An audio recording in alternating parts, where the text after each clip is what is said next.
She Said, He Said is sponsored by Times Media Company and Lee Enterprises. Our show is recorded each week at Creative Space Place Studios in Hobart, Indiana. You're listening to She Said, He Said with Karen and Jerry Davidge, a potpourri of everything that has to do with relationships and the baggage that comes with it, because there's a lot to unpack. Welcome to She Said, He Said with Karen and Jerry Davidge. Today we have a very special guest. We have Greg Lee, head pastor of Suncrest Church in St. John. Thank you so much for hanging out with us today. Happy to be here. Thank you. Can I ask you a question? Yes, of course. So you wrote in this column, which was awesome, and I should tell you sometime about the different feedback I've gotten on it. Oh, I'd like to hear that. But you said it's the start of something. Yes. So right. I'm just curious. Yeah, I was curious about that too. So, Well, it's the start of a dialogue. It's the start of a relationship. It could be a start of something grander than any of that. It could be supernatural based. It could be faith based, belief based. I don't know, but it started something. Mm-hmm. And I had this odd serendipity, if you recall. I think I mentioned in the column that Yes. after we met and I was driving home from the Munster office back to Valpo, and I took a route I've never taken before because GPS took me there, I Yep. thought, and it was right past your church. yes. That's right. And I'm driving along, listening to music really loud, and I'm just wanting to get home. And it's cruising, and I never been. I didn't know where I was. Right. What road is that on? A country road? Yeah, to me, it's Joliet, 101st. Like, okay. So I'm cruising down that, and I just turn to the right casually. I go Suncrest, and I got cussed at Suncrest effing church. I can't. I just talked to Greg. Well, you told me you had to change your shorts. I or- did. Yeah. I literally. I'm not a big fan of pants when I could wear shorts. I'm wearing pants in your honor today, by the way. Thank you. And for the topic. So I literally turned around to get a photo for my column, which is Right. the lead photo for that column of Suncrest Christian Church with Right. the sun basking on it. I loved it. But I stopped. I sent Greg a text. I cannot believe this happened to me, you know? And for that moment, now I'm not going to say God touched me, I talked to Jesus, nothing like that, but it was just a very profound moment for me. Like, how did I get here at this guy's church that I've never been to in my life on the day after we had this discussion? And then I just happened to change my shorts, and my pants in your parking lot. Because nobody was there. You got a big parking We do lot. have a big parking lot. So I had plenty. Nobody's going to see me do anything. I was 30 seconds. I went back to the cameras, and I'm just kidding. That'd be so funny. So it is. So it's leading to something. And it's leading to this. It's leading to a further of a conversation. Yeah. Because typically when I have conversations, and I've had hundreds of conversations with believers and people of faith, different faiths, not Yep. just Christians. It's Buddhist. It's Jewish. It's Yep. We've been to mosques. We've been to a lot of places. Yeah. I've been to Yep. dozens and dozens of churches for my job. Dozens, a lot of churches, probably more than most people. Yep. So I'm always listening and absorbing. So I've had this discussion a lot with a lot of people, okay? But usually that just kind of fades or trails off, or they have an agenda, and that's my word, maybe not the fair word. Yeah. They want to save my soul. They want to convert me just to their specific beliefs, Yeah. not to this broader thing. Like, to be open of this, be open of this possibility. No, it's like, you must believe like this. And it's literally to a pinpoint. Yeah. You got to believe exactly how I believe, or no, you're not part of our tribe. I'm sorry, you know? Yeah. And that's what always turned me off. That was always the deal breaker with me, is that, because I think if people have a belief system where they think, I'm just going to heaven and you're not, I'm very sorry. And that would be maybe billions of people who are not going to heaven, quote unquote, just because they don't believe that belief system. That always discouraged me in humanity and disappointed me. So I didn't get any of that from you, and I haven't got from other people. I told Greg and I've told Yep. Karen, some of my closest friendships are with pastors. Yeah. And really devout believers. Jay, who owns this podcast studio, is one of those people. Yep. They totally believe it. They walk the walk, and I admire that so much that they're really close to me. Yep. And even though we may not share the same values, we might. Yeah. It's all semantics at some point, right? I'm not sure. Maybe we do share the same values. Yeah. Yeah. So it started something, Greg, is my point. No. And you started something. You planted the seed in me, and it's still, blossoming and growing, and you're fertilizing it. And being here today and continuing this conversation without sending me to hell, without condemning me for challenging people's belief systems. Everything you've done on social media, you're illustrating it in person, and now you're illustrating on She Said, He Said. Yeah. Did it answer your question? It did. I think, one of my values is that, life is a journey, right? And one of the ways I say that, it's not original with me, is God loves you just the way you are. And he loves you too much to leave you just the way you are. Oh, never heard that before like that. Right? Yeah. So it's is that truly, is that in the Bible? It's not. It's not. That's- But I think it that's powerful. represents It does, yeah. what is true about God. And I think it helps us I think some people think, oh, God doesn't love those people, right? I'm like, whoa, whoa, Of whoa, course whoa, whoa. they think God that. is love. God loves people just the way they are. And for all of us, myself included, it's a journey. None of us has arrived. So God loves you too much to leave you where you are. I see. And so when you say it's the start of something, Yeah. it's kind of my job, I feel like, in people's lives, is to stir the journey, right? Yeah, So right. people say to me all the time, oh, that's the start of something, right? And then it really isn't. It was an experience they had, but everything just went back to where it was. And I'm like, no, you said it was the start of a journey. So where are we going here? Right. And I don't need you to get to the end of the journey Right. today, right? And I don't need you to believe everything exactly the way I believe it. Right. But I do believe in the value of the journey, taking the next step all the time. So, yeah. So we'll circle back. We're listening to She Said, He Said, or you're watching She Said, He Said with Jerry and Karen. Our special guest is Greg Lee from Suncrest. Is it Suncrest Christian Church or Suncrest Church? Christian Church either one. in St. John, who we've had a relationship with for quite some time, and I wanted Greg to elaborate. But one of the themes of our show is families and relationships. And I've talked to so many people who've lost a relationship with faith and with Jesus and religion and all of that. And it should be the most profound relationship if you really believe it, correct? Yes. What's more important than that? Yes. More than your wife, more than your kids, right? It's always Jesus first, right? God Jesus first, at the center. and then Yeah, family that's from how I there. would think about it, yeah. So how are you as a pastor trying to get people to reconsider having this relationship in their life again? This could be the last topic we talk on this segment anyway.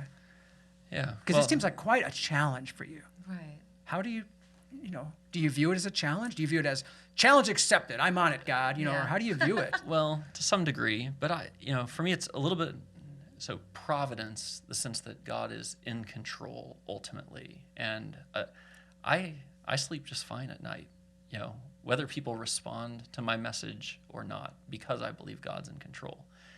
I feel like I have a little bit of an advantage because my audience, both in person on, at our weekend services, and if they're watching online, they're choosing to be there, right?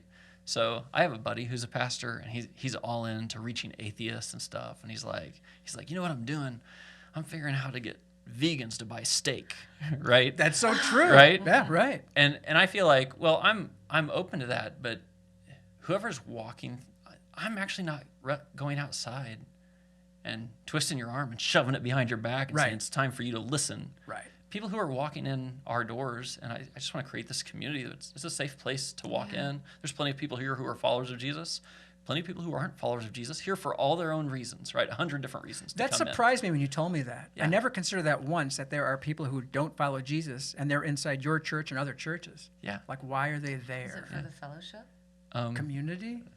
There's a wide variety of Yeah. reasons. So some of them is because they want to date the girl who's at my church, That'd be my reason. Oh my God! right? I've been But they're still looking there, at it Yeah, like they're right? still They at least there. said yes to the Yeah, church That's invitation. true. They're still open right? to it. Yeah. Sometimes they're on a genuine spiritual search. Sometimes they're in the low spot of their life, and they've reached for 5 other things already. I see. And they're maybe tracing their way back to a childhood or a friend who said, listen, you got to try faith and come to our church. So I see. I honor all the different reasons someone might end up walking through our doors and not be a follower of Jesus. They might just be being a good husband, and their wife is a follower of Jesus, and she wants them to go to church as a family.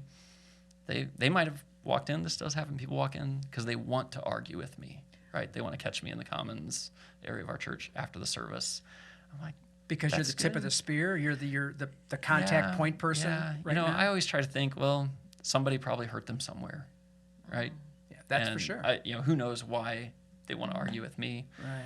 And I can't say I have a high conversion rate on those people. conversion But sometimes, kindness, grace, Yes. it goes a long ways. It does. It really does. Right. Yeah. And one of my frameworks for preparing messages or preparing services is I want to jostle people a little bit. I want to hit them in a way that's unexpected. You texted me this past week about the church in Valpo that had Jimmy John's delivered Yes, and right. gave this guy $1,000 tip or whatever. I'm like, That's exactly that jostled somebody. Yeah. Right. It did. If you were in that room, you're like, what is going on? You have my attention. Right? Yeah, exactly. And right. and I don't want to do manipulative things or trickster things to get No, your attention. right. But I think this is why people who are nothing like Jesus liked Jesus. he jostled them in a way. He did not meet their expectations, their anticipated way that the religious leader, was going to react. I see. And So you think part of your role as a pastor is to jostle in a way? for sure. For sure it is. Yeah. Was that an evolution that you came to that, or an epiphany? Or did you do that 20 years ago when you were a younger pastor or a youth pastor or a younger person? Is it like nature, or did you have to learn this? Great question. I think I was jostled. I think it was my see. experience I that, see. that happened to me. And, I've sat through a lot of boring sermons. I've probably preached a lot of boring sermons, but they don't have any effect, right? Like, Right. so something like, it seems like this good news ought to get people's attention Right. somehow. So The gospel, right? Yeah. The good news. the good news. Interesting. The column that I wrote about our meeting at Mm-hmm. Panera, and I wrote it really from the heart, exactly how I felt. Mm-hmm. It wasn't like I'm trying to portray me as something and portray you as something else. It wasn't Mm-hmm. like good and bad, or you're not trying to save me, I'm not trying to condemn you, nothing like that. It was just exactly how I felt. Yep. But people's perceptions of my words, your words on stage, right, Mm-hmm. and the altar, can get turned or perceived differently, right? Mm-hmm. So what was some of these perceptions that maybe some people who read it that talked to you about it? So, again, mostly positive, right? But that doesn't mean there weren't 3 or 4 people who wanted to reach out to me and be like, I can't believe you said that, or I can't believe you said it that way. I feel bad then. No, don't feel bad. It jostled something, See? right? Well, that's it really jostled. the point, right? It stirred Okay. something. And again, it actually kind of fits, sadly to me, it fits your framework that people who weren't followers of Jesus, I mean, you connected me with one friend of yours who texted me, and we're having dinner in a couple weeks, and I just think like that generated something. I got a letter from a guy in Valparaiso, like the nicest typed letter. He sent me a book. He's like, I'm kind of on this journey. Like, I'm like, well, so people do read your columns, Jerry. Good like, to this hear is- that anyway. But then the critique I got from it was all from Christians, right? So, I say what's true. I don't have 100% certainty that Jesus is the Son of God. I believe it's true. I Right. trust it's true. Right. I have confidence and conviction, but I don't have certainty. And I actually have I feel very strongly that that's the right place to be, that it is called faith, right? It's not called certainty. Right. But there are certain followers of Jesus who think, I can't believe a pastor would say he's not 100% certain about the resurrection of Jesus, Right. or something like that. So it's okay. It comes with the territory. Those are fairly easy for me to dismiss I hope at this so. stage. I feel bad actually. if I put you in an No, awkward no, position. no. It's good. I feel, obviously we have a large church, and so I heard a couple stories of people in our church who were kind of in a spot then to defend me to their Christian friends. And I'm like, and And I you feel kind of feel the same bad. thing you Yeah, did, right, Like, yeah. oh, I wish you didn't have to do that. Exactly, right. For me, but it's okay. It jostled something. So It did jostle, didn't it? You have an adopted son, and you post photos. And the last photo you posted on social media is on Twitter. Where were you? I mean, Lincoln Park Zoo. that's right. You're at the Yep. zoo. I remember that, right? Yep. And you told me, and I don't know if you want to talk about the story at all, but you weren't expecting to have a little boy in your life, right? I That's mean, right. and I'll give you some history. When I came into Karen's life, she had 2. Bob and Sarah were small. They were, 9 and 10? 8 and 10. They were 8 and 10, and I was not expecting to start my life again as a parent. And it was really difficult. Once again, I struggled on many things. I struggled with that as well. And I didn't expect it. And then here you are. You have your 2 older kids. They're off during their life, right? They're adults. And then you have this little boy in your life, and you're a parent again. Can you just elaborate on how you're pulling it off? I mean, are you living life where a new sense of wonderment in the world, or is it hard because you're older and Yes. even your yes, back doesn't yes. keep up All like of it that. should? Or All of that. Yeah. Yeah. Did I just buy a trampoline for the first time? I did. And wow. Seriously. did I hurt my back afterwards? I did. Like that, yes, that's all true. So I feel like I have a 1-minute version of this story, and I have a 30-minute version of this story. So I'll give you the 1-minute. Okay, give us the version. 5, but go right ahead, please. So my wife tells this story better than I do. So we have 2 biological kids. My oldest is 19. The youngest just graduated from high school. She's just turned 17. And that's what life was. And that's what I thought life was going to be. Right. In your head. We were settled, right? Okay. This is our family. And about 6 years ago, my wife came home. She's a school teacher. And she said, hey, Greg, what do you think about adopting 3 little girls? And I said, actually, I don't think about it. I've never thought about it in my whole life. But she had 2 little girls at her school, and they had a younger sister, and they needed a home. And like my wife, her heart was all in on this. And of course, as people of faith, we're praying about it and reflecting. Right. And like within a few weeks, we're like, you know what? I think this is right for us. So this is a very long story, but we got licensed with DCS as quickly as we could. We became one of the potential adoptive homes for those 3 girls. It was, as it turned out, that didn't work out. And genuinely, my wife and I have had 2 miscarriages, and it felt just like that. Right? We'd gotten the rooms already, we had prepared and whatever. And Sorry, Greg. in those systems, you know when you're signing up for DCS that things can go all different directions. Absolutely. So that was in November, and our DCS worker said, "Hey, sad this didn't work out, but you are licensed, and there are kids that need homes. Absolutely, Would you be open to that?"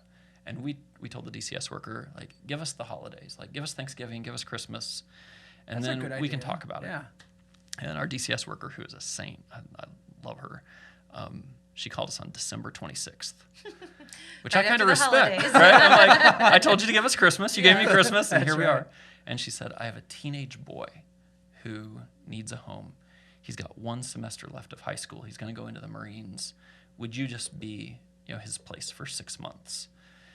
And my wife and I talked about it. Our first reaction was, no, we're not up for a teenager. We were aiming at 3 little girls. Right. So, but we trust this DCS worker, and we said, well, we'll have pizza with him. We'll meet him.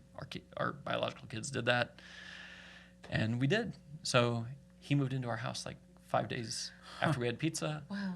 And he graduated from high school. I taught him to drive. We opened his first bank account, got his Oh my first job, gosh. like all those fun things. Right. But it actually became more like, we're like, he's our son. How long did it take for you to feel that? Because you're grabbing your heart with emotion. Did it take months, weeks? It took me longer than it took my wife. Really? Yeah, and it kind of unfolds, right? So I think honestly, in the first 3 months, my wife knew, like, she would say things to Terrell like, "Hey, we know we're just a temporary stop on your life, but you ever need a place to come back to, we're your home." Well, as it turned out, red tape took a lot longer to get into the Marines. He lived with us for a year before he went off to the Marines, and so on Christmas, he was going off to boot camp January 5th. On Christmas, my wife and I said to him, "Hey, if you're up for it, we'd actually like to go through with adoption, even though you're 18. All Right. right, it's an adult adoption." And we said, "Take your time, think about it." He, of course, he did take a day because I forced him to, but like, it was all good. Yeah. He went off to boot camp. We had arranged with the judge that we could do his adoption when he got home after his 13 weeks of boot camp. So I'm making this a longer story, but No, I want to hear it. Terrell became our son in ways that we never expected, right? Wow. So we had a couple other placements with DCS after that, but eventually they came to us and said, "Hey, there's a teenage girl that needs a place. You've had good experience with a teenager. It's hard to place teenagers. I'll bet. Would you take a teenager?" And so we said yes. And my wife and I don't tell this story the same way. I don't know if that ever happens with you guys. Oh, but yeah. Oh, yeah, Of okay. course. I'm All like, the time, yeah. I'm like, they didn't even tell us she had a baby. My wife's like, yeah, they did. I'm like, no, they didn't. But she had a baby. Wow. And so she's coming, we're fostering her, but she's bringing a baby who just turned 1 with her. And then our experience with her was not glorious, right? It was very difficult. She ran away. She came back. She ran away again. Eventually, well, after a month and a half, she left us with the baby. Permanently. She Well, left permanently, I mean. She left permanently. Yeah, and she's safe. She's, Yeah. no fear for her. But I get it. She was 16 years old, right? Right. She wasn't ready to be a mom, Right. all those things. So, so we told DCS, like, hey, so you'll need to find a placement for this baby, right? Like, we're here to help the teenager. And they said they would. They kind of dragged their feet. Then COVID hits. Oh gosh. And everything's disrupted, and I'm home all the time. Right. And we just fall in love with this kid. And long story short, we adopted him. So Your long story shorts are beautiful, Greg. They really are. Yeah, you don't ever think long story short. It's long story beautiful. yeah, It is. There's a lot of Of course. stuff underneath Yeah. that. Of course. But to me, like, and this is part of the faith part for me, is like, all right, I was done, right? We were not having kids. Right. My wife comes home, says 3 little girls. Right. I'm like, all right, I guess. 3 little girls. It's like, we end up with a teenage boy. Right. Like, this is not what we were aiming at. What God? What are you? Yeah. What are you doing? Exactly. Right? Teenage boy. Like, okay, that's awesome, right? We're proud parents of a United States Marine. Like, Yes. awesome, Right. awesome. All right, you're good with teenagers. We're gonna give you another teenager. All right, we're good for a teenager. Yeah. No, this is a baby, You got a baby.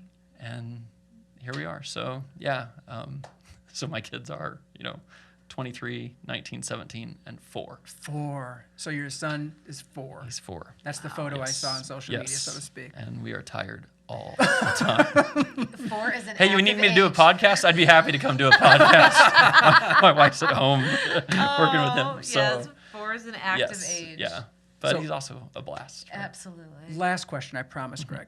How do you not reconcile or explain? It's semantics. I don't have the right word, and I'm like a wordsmith. But how do you process this? What happened to this whole process of kids and adoption and teens and this beautiful little baby boy who is now a part of your heart, part of your life? He's going to be your future. You're going to be his dad, I'm assuming, and Yep. the rest of his life. How Yep. do you absorb that? How do you explain that to me? Is it strictly God? Because you made this happen. Actually, your wife maybe made this happen initially, right? Yeah. With the 3 little girls. Well, I mean, this is the way I see life. We all have choices. It's back to our free will, Right. right? That's what makes us human beings. So Jenny could have said no Sure. before she ever brought it to me. Right. I could have said no. Right. When there's lots of places we could have said no. And we've had other foster children in our home who we did say no to in terms of long-term and adoption and things like that. So we all have the power of choice. Did God lead us to this? Of course, I believe he did. Right. If God's aim is redemption, and I believe it is, and his followers ought to be part of the redemptive part of this world, then this is at least perfectly in line with the kind of thing a Christian ought to do. Right. Oh, Right? without a doubt. Now, I try to be careful because even when I share the story with our church, I don't want them to feel like, well, if I don't foster, I'm not a real Christian. That's not what I'm saying. no, That's no. not what I'm saying. Right. Actually, what I am saying is if you're a follower of Jesus, you gotta have something in your life that's costing you something. It's a sacrifice for you, but it's for the good of the world. Interesting. For us, that's fostering.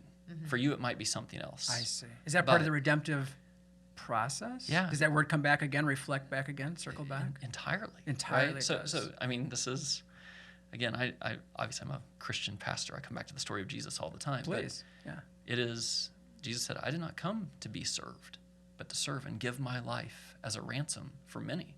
And then he paid with the price of his life in a brutal death on a Roman cross, right? You Right. study that, you'll be shocked, right? How But brutal.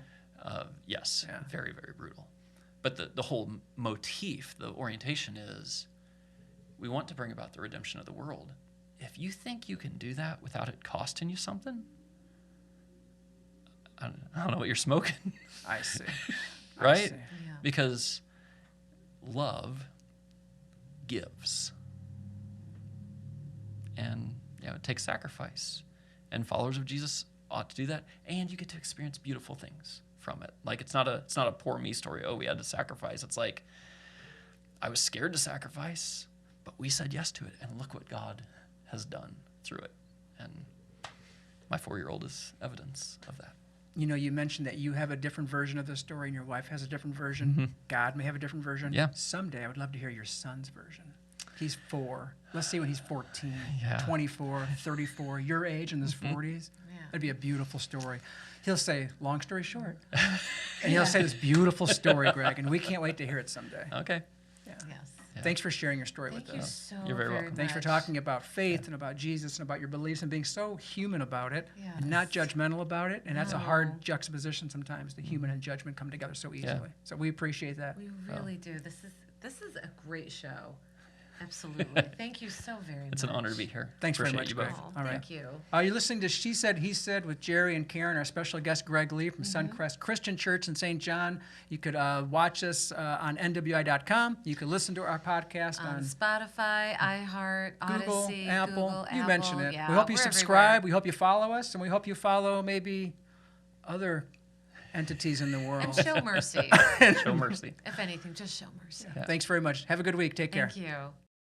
You've been listening to She Said, He Said with Karen and Jerry Davich, sponsored by Times Media Company and Lee Enterprises, and recorded at Creative Space in downtown Hobart.